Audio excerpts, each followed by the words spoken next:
Essa história começa quando eu tinha 6 anos de idade. Nós saímos da nossa cidade natal para ir para a capital de outro estado, um dos maiores estados do Brasil, onde a gente já tinha metade da minha família, inclusive minha irmã mais velha. Quando nós chegamos, teve aquela festa, aquele churrasco, todo mundo muito feliz, muito alegre. Eu lembro de flashes, mas eu lembro que nós saímos para ir ao mercado e eu lembro também que foi eu na janela, a minha irmã na outra janela e o meu cunhado, namorado da minha irmã, no meio. Eu, como tinha 6 anos e às vezes carregava uma coberta, eu tava com essa coberta e dentro do carro eu me cobri com ela. E eu lembro também de flashes de quando eu senti uma mão gelada por debaixo da coberta.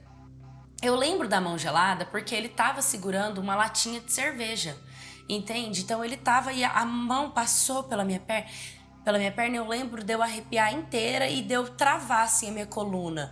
Porque de certa forma eu sabia que aquilo não era certo, mas eu perdi a minha reação.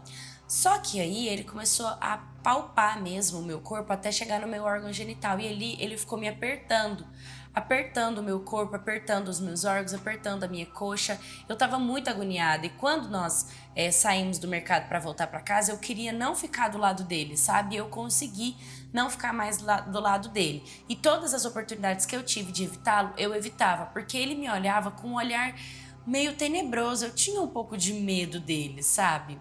Até que a gente deu uma afastada, porque eu também tinha medo, né? Só que quando eu fiz 8 anos, eu estava numa palestra na escola onde eles estavam ensinando sobre orientação sexual. A professora, na verdade, estava dando aquelas aulas de ciência, né, de corpo. E aí nós entramos nesse assunto. Eu queria muito levantar minha mãe e perguntar para ela se quando um adulto passa a mão e tal, se é o que ela estava explicando, mas eu fiquei com vergonha. Então eu deixei para perguntar em casa quando eu chegasse em casa com a minha mãe. Quando eu cheguei em casa que eu fui falar, eu perguntei assim pra minha mãe: Mãe, passar a mão na coxa é abuso? Naquele momento, meu pai levantou nervoso. O que aconteceu? Quem passou a mão em você e minha mãe? Claro que é, quem fez isso? Eu fiquei até um pouco com medo de falar o que tinha acontecido. Eu não consegui nem contar em detalhes. Os dois começaram a discutir, começaram a brigar e foram pro quarto discutindo. E beleza, ficou aquele burbulho, depois passou. Desse período, a minha irmã e meu cunhado, eles se afastaram porque eles tinham se mudado. Até que chegou o dia do meu aniversário. Era o meu aniversário de 11 anos. Tinham se passado uns 3 anos depois desse acontecido no quarto. E pra ser sincera, eu nem lembrava tanto assim dessa história. E a gente fez uma festa na piscina, porque os meus pais estavam melhor de condição. A gente tinha mudado de casa, deixaram eu fazer uma festa com as minhas amigas no almoço. Foi super legal. Acontece que quem veio de surpresa foi a minha irmã e o meu cunhado, que é óbvio que pra mim, minha irmã ir na festa foi sensacional, mas o meu cunhado foi horrível, porque quando eu vi, veio toda aquela sensação horrível, sabe, de ter visto ele, de saber que, de certa forma, ele já me olhou com um olhar de maldade, que em um dia ele já encostou a mão em mim, por mais que ele não conseguiu me machucar, sabe, ele me magoou. O pior foi quando as minhas amigas, elas estavam meio que cochichando e eu cheguei, que eu tava dando atenção pra minha família. E quando eu cheguei perto delas, falei o que tava acontecendo, elas me disseram que tinha um cara na festa que não parava de olhar pro corpo delas e pra bunda delas e que elas estavam super desconfortáveis e que era melhor elas colocarem a roupa, sabe? E eu fiquei super desconfortável. Quando elas me mostraram quem era ele. E ele tava exatamente com aquele olhar de quando eu era criança, quando eu tinha 6 anos, aquele olhar tenebroso que eu tinha medo. Foi a mesma coisa, na hora me vieram tantos gatilhos, me deu uma vontade de chorar, uma vontade de gritar, uma vontade de mandar ele embora, uma vontade de fazer tantas coisas, mas eu me sentia murcha naquele momento, sabe? Eu não conseguia fazer nada. Claro, terminei de aproveitar minha festa com aquela energia super baixa, pensando, poxa, eu queria tanto que esse cara não tivesse vindo, e foi embora. Até que no final da festa eu cheguei na minha mãe e contei pra ela o que tinha acontecido e perguntei por que eles convidaram ele. E naquele momento minha mãe falou assim: para de ser mentirosa, aposto que nenhuma amiga falou isso, ela tá mentindo.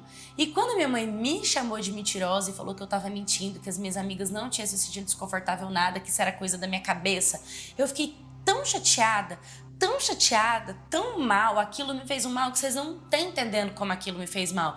Porque eu entendi que no fundo a minha mãe nunca acreditou em mim. Que aquele burburo, todo dia aquela gritaria quando eu era criança que eu falei, eles levaram aquilo pro quarto considerando que talvez tivesse sido uma mentira minha. Que eu tava mentindo com 6 anos de idade. Como que eu ia mentir com 6 anos de idade, sabe? Assim, o sentimento que eu tenho é que eles levaram isso como uma coisa boba que aconteceu. E eu fiquei muito magoada com isso. E, de certa forma, alguma coisa dentro de mim mudou. A partir daquele dia, eu comecei a fazer amizade com uma menina que ela morava, assim, ela estudava na mesma escola que eu e ela morava perto da minha casa. Então, nós íamos praticamente juntas todos os dias.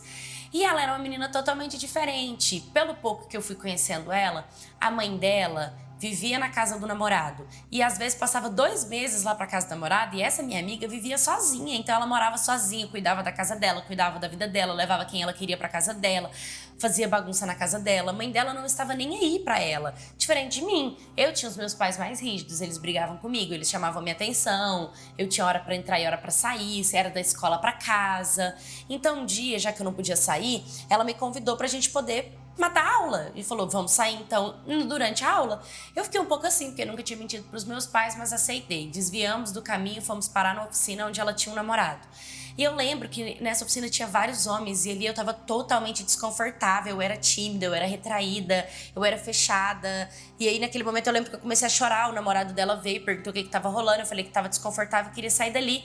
Deixamos as nossas mochilas lá na oficina e fomos rolezar. Desses rolês, a gente foi na praça, a gente foi no parque, a gente comprou bebida alcoólica, a gente comprou cigarro. E ele foi onde eu experimentei cigarro, experimentei álcool. E aí eu comecei a matar muita aula. Comecei a aprontar, comecei a ir pra casa de outras pessoas, comecei a fazer bagunça. Até que teve um dia que ela me encontrou e falou que ia ter uma resenha muito legal. E que era pela noite. Eu falei pra ela, nunca que os meus pais vão deixar, eu já tô mentindo pra matar a aula. Eu também comecei a mentir de tarde, na saída da escola, em vez de voltar pra casa, eu comecei a falar que ia pra casa de amiga fazer trabalho. Falei pra ela que ia entregar currículo, falei pra ela que ia fazer várias outras coisas. Minha mãe começou a desconfiar que eu tava mentindo, sabe?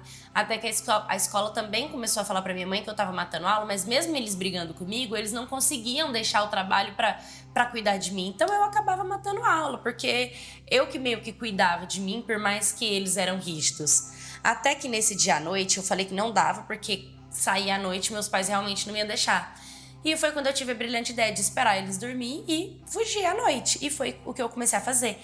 E eu lembro que nesse dia, meus pais dormiram, eu saí, fui pra casa dela e a gente saiu juntas com um cara de carro que a gente nem nunca viu. Fomos pra casa de um colega dela e a galera tava fumando. Ali foi o meu primeiro contato com a maconha. E quando eu fumei pela primeira vez, eu me senti tão feliz, me senti tão alegre, sabe? Eu me senti plena. Ali eu comecei a falar, a ser uma versão minha que eu nunca fui. Eu comecei a ser comunicativa. Tinha um garoto que queria ficar comigo, eu fui lá e dei uns beijos nele, porque eu era totalmente retraída, eu tinha medo até do meu pai, entendeu? Então, por mais que eu tava mentindo pros meus pais, tava fazendo aquilo, eu já tava pensando, cara, eles já acham que eu sou mentirosa mesmo, então meio que dane-se, sabe? Mas aprontar como eu tava aprontando, eu tava fazendo muita bagunça. E quando eu voltei pra casa, eu voltei tão, tava feliz, alegre, tranquila, que eu comecei a falar, mãe, eu quero fumar de novo. O negócio é que eu comecei a todos os dias, quando os meus pais dormiam, eu saía de casa, eu fumava, eu ia parar em lugares que eu não deveria parar, andando com gente que eu não deveria andar, fazendo coisas que eu não deveria fazer. A minha mãe sabia que eu tava matando aula, mas ela brigava comigo, ela aprontava, mas eu não conseguia parar de matar aula, porque eu já tava acostumada, queria viver a minha liberdade. Até que um dia ela entrou no meu quarto pela noite e viu que eu não estava em casa e ficou desesperada atrás de mim. Quando ela me achou, ela me deu uma surra tão grande, tomou meu telefone, eu fiquei 1 mês sem celular, sem me comunicar, trancada dentro de casa, mas ainda assim ela não conseguia me privar de matar aula, eu continuava aprontando e matando aula. Ela tentava conversar comigo, ela não gostava de jeito nenhum dessa minha amiga, ela falava que essa minha amiga estava me levando pro meu caminho, mas era aquele negócio, sabe? Era meio que se ela, que era ela, não estava se importando comigo e com o que fizeram comigo, por que que ela estava enchendo meu saco? Entendeu? Se eu tô falando que um cara passou a mão em mim quando eu era criança, ela tá falando que é mentira, então por que que ela tá preocupada com o que eu faço, com o que eu deixo de fazer? Meio que essa era a minha lógica, sabe? Tipo, se você não tá nem aí pra mim, então por que que você tá enchendo meu saco falando pra eu não fazer o que eu quero fazer? Me deixa fazer o que eu quiser então, sabe? Eu não tinha, óbvio, maturidade pra entender, até que eu fui lá e repeti de ano. Aí quando eu repeti de ano foi um grande baque pra mim, porque eu era uma menina inteligente, estudiosa, mas eu perdi o meu ano por conta das faltas. E essa minha amiga também repetiu de ano. E ali foi um choque. Os meus pais conversaram comigo, aí eu me afastei um pouco dela, a gente foi se afastando de pouco a pouco, porque eu já estava sem telefone. Comecei a me questionar também. E quando eu comecei o ano novamente, tinha um trio de garotas, que elas eram um trio e eu era bem na minha, mas todo mundo me tratava bem. E aí elas meio que tretaram e desfizeram o trio, ficaram só duas. E de pouco a pouco elas começaram a falar comigo e o trio se completou comigo. E a gente virou melhores amigas. A diferença é que elas eram muito cabeça, sabe? E elas falaram pra eu conversar com a minha mãe sobre o que eu tinha sentido, o que tinha acontecido. Então eu conversei com a minha mãe depois, falei, não era querendo culpar ou justificar, mas o que aconteceu comigo na infância é verdade. Não quero que você faça nada, eu só quero que você acredite em mim, que você saiba que isso aconteceu. Então os meus pais entenderam, me pediram desculpa também por não terem me apoiado como deveriam me apoiar. Eu falei também que eu ia melhorar e realmente melhorei. E essas minhas amigas, elas mudaram a minha visão. Porque toda vez que me vinha vontade de fazer alguma coisa errada, ou de fumar, ou de fazer alguma coisa, que eu achei que esse era o meu caminho, porque eu tava feliz, porque eu tava alegre, porque mudou o meu humor e eu achei que aquilo era a minha salvação, na verdade eu tava só tampando um buraco, sabe? E todas as vezes que, às vezes eu tô cansada, elas me motivam a ir pra escola, elas me motivam a estudar, elas me motivam a prestar atenção na aula, elas me motivam a não matar a aula. Hoje em dia é tão diferente que até pra ir pra escola eu fico ansiosa pra ver essas minhas amigas, sabe? Pra gente bater o resumo dos nossos trabalhos. A menina que eu sempre fui, mas agora não na minha infância, e sim na minha puberdade, na minha adolescência. Porque antes eu era assim na minha infância, né? E a minha puberdade, ela me levou para um caminho totalmente contraditório. E aquela garota, hoje ela tem muita raiva de mim, ela parou de olhar na minha cara, ela ficou com raiva de mim, eu não sei o que eu fiz pra ela, sabe? Mas de certa forma a nossa amizade não era uma amizade saudável, era uma amizade muito errada, a gente fazia várias coisas erradas e aquilo pra mim era péssimo. E até de ano juntas a gente repetiu e não era aquilo que eu queria pra mim.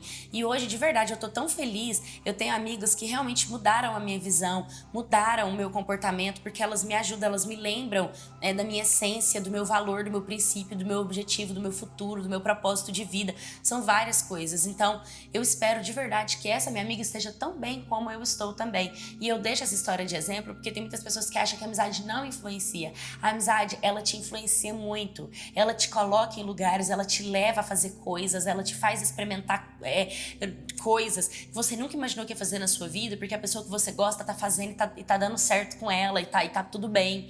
Mas às vezes pode ser diferente com você, sabe? E essa pessoa cair no buraco, você acaba caindo junto, porque você tá junto e nem vê pra onde você tá indo, você só tá indo. Então é muito importante ter pessoas que abram sua mente e façam você enxergar na sua essência o que você realmente é. Oi, Bequete, tudo bem com vocês? Achei essa história sensacional, exatamente pela influência das amizades, né? A gente realmente acha que a amizade não influencia? Gente, a amizade influencia. Tem um filósofo maravilhoso que ele fala que nós somos a soma das 5 pessoas mais próximas de nós. Então a gente tem que tomar cuidado e observar quem são as 5 pessoas que eu mais dedico o meu tempo, que eu mais passo o meu tempo, que eu mais converso, que eu mais sei dos problemas, que eu conto os problemas, que eu vivo, que eu convivo, né? Será que essa pessoa não tá me influenciando em alguma coisa na minha vida? E eu também, né? O que eu estou influenciando na vida do outro? Faz essa observação. Me manda sua história se você também tem uma história com influência de amizade. No stories, canal de paula@gmail.com. Curte, comenta, compartilha. Um beijo. Até o próximo vídeo.